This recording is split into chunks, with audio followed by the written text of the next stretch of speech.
वक्फ संशोधन बिल पर अमित शाह का बड़ा हमला, कांग्रेस की समितियों पर उठाए गंभीर सवाल।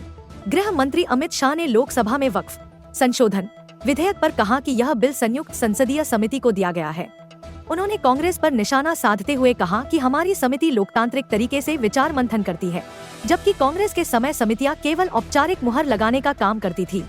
उन्होंने कहा कि समिति का उद्देश्य चर्चा के आधार पर बदलाव करना है, न कि सिर्फ स्वीकृति देना। शाह ने जोर देकर कहा कि अगर बदलाव स्वीकार नहीं करने हैं, तो समिति का कोई अर्थ नहीं रह जाता। यह विधेयक पारदर्शिता और लोकतांत्रिक प्रक्रिया को मजबूत करेगा। सामने रखा आपके द्वारा ये बिल जॉइंट पार्लियामेंट्री कमेटी को दिया गया, जिसका विपक्ष का भी बड़ा आग्रह था।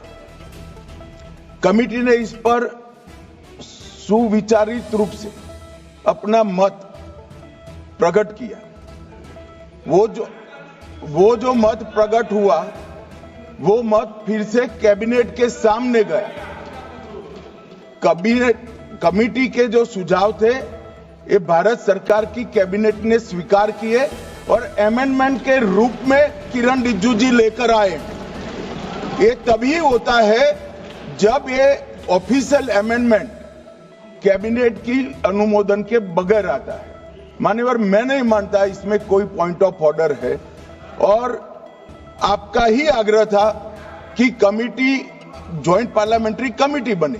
अगर कमेटी ने कोई बदलाव ही नहीं करने हैं, तो ये कांग्रेस जैसी कमेटियां नहीं, हमारी लोकतांत्रिक कमेटी है मान्यवर, जो दिमाग चलाती है। कांग्रेस के जमाने में कमेटियां होती थी जो थप्पा लगाती थी। हमारी कमेटी चर्चा करती है, चर्चा के आधार पर विचार करती है और परिवर्तन करती है। अगर परिवर्तन को स्वीकार ही नहीं करना है, तो कमेटी काहे को लिए है भाई?